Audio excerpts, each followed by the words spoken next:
A psychedelic apocalypse traveling through time with the brothers McKinnon by Daniel Pinchbeck. I originally encountered the idea of an approaching global mind shift related to the year 2012 in the works of Terence McKinnon, who proclaimed that while tripping on mushrooms in the Colombian Amazon in the early 1970s, he discovered the time wave, a spiraling evolution or concrescence of time that would bring history to an end on the winter solstice of 2012. During that time, he also believed he had interacted with an alien intelligence and been visited by flying saucers. My story is a peculiar one, he admitted. It is hard to know what to make of it.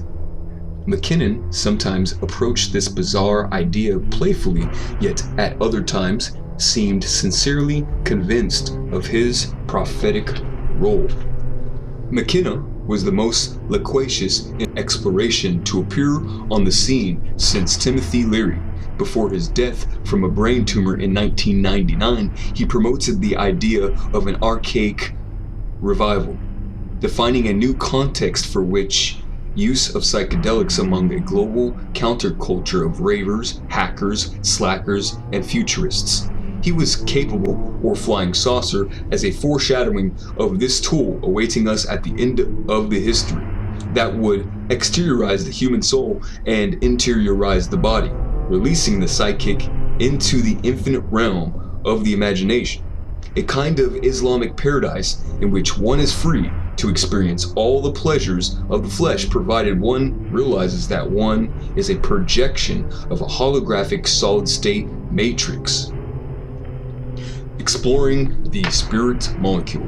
One of McKenna's achievements was to popularize and glamorize the short-acting but revelatory DMT trip.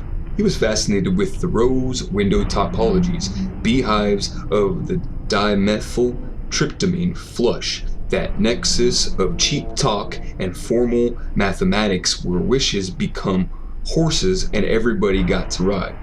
Made illegal by the US government under the Controlled Substances Act of 1970, DMT is a naturally occurring chemical in the human body, found in the brain and spinal column, and produced by many plants.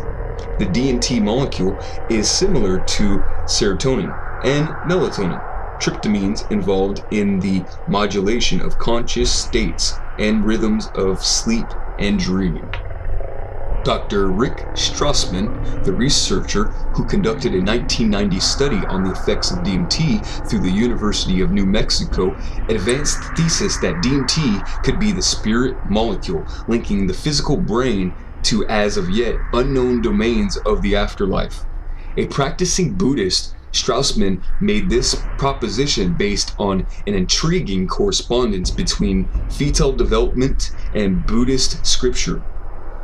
According to Buddhism, the soul reincarnates 7 weeks after death. The pineal gland, the singular organ in the brain that Descartes had considered the seat of the soul, develops in the embryo 49 days after conception.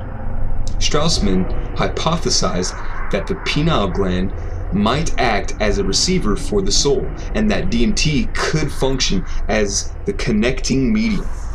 The pineal gland of evolutionarily older animals, such as lizards and amphibians, is also called the third eye, Strassman wrote. Just like the two seeing eyes, the third eye possesses a lens, cornea, and retina.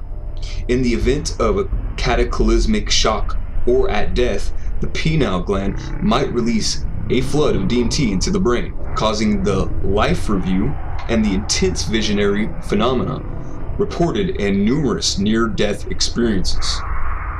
When McKenna smoked DMT, a wrenching event accompanied by a sound similar to the ripping of cellophane, he described bursting into space, inhabited by merry elfin, self-transforming machine creatures, friendly, factual entities, looking like self-dribbling Fabergé eggs on the round bound. His explorations led him to propose that afterlife may be more Celtic fairyland than existentially non-entity. However, he also recognized the threatening nature of the experience, which forces anyone who dares to undergo a mini-apocalypse, a mini-entry, a mapping into hyperspace. The greatest danger one encounters is the possibility of death by astonishment. In my own exploration of smoked DMT, the psychedelic equivalent of bungee jumping, I did not encounter any merry elfin creatures. I felt I was rocking out of my body through some intermediary tunnel of symbols and mystical geometries, vibrating and incandescent around me. Then reaching a kind of vast, vaulted, cavernous space, some infra-dimensional fusion of quartz crystal and silly putty, malleable and fast-changing. Immense Cyclopean guardians seemed to preside over this realm like giant stalagmites, chattering wildly, projecting toward me what I interpreted as a terrifying impartiality. During my second DMT trip, although only 7 or so minutes, the subjective experience seems far longer.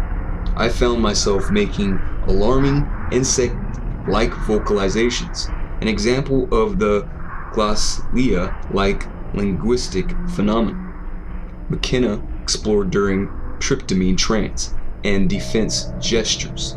Recovering from my ability to speak, I turned to the supramental samurai, or Bordeaux wardens looming above me, and said as politely as possible, "Thank you very much. I really appreciate this, and now I would like to go back to my reality."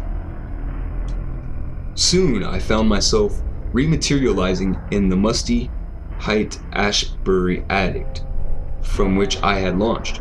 Coming out of my trance, I looked down at my arm. Standing on my sleeve was an intricate metropolis, a science fiction city of glittering spires, emerald skyscrapers in which I could almost see the movements of an infinitesimal transport grid. I looked around at my friends sitting in a circle around me, and all of them appeared radically transformed. They were themselves, but with complex multicolored tattoos, sporting celestial headdresses, prismatic auroras, and elaborate comic book superhero amateurs. The thought occurred to me that we were actually space aliens and cosmic deities who had projected ourselves backward into this time, prearranging this crude but amusing encounter in meat space from our holographic homeland. Ladies and gentlemen, that was a reading from a book titled Darklore from the first volume. It speaks about different esoteric, supernatural things that happen on Earth. So if you want to check out the book, I'll leave a link in the description below so you can go purchase it yourself. As always, thank you for tuning in to my video, and if you like what you saw, please like, comment, and subscribe. You have a good afternoon or evening.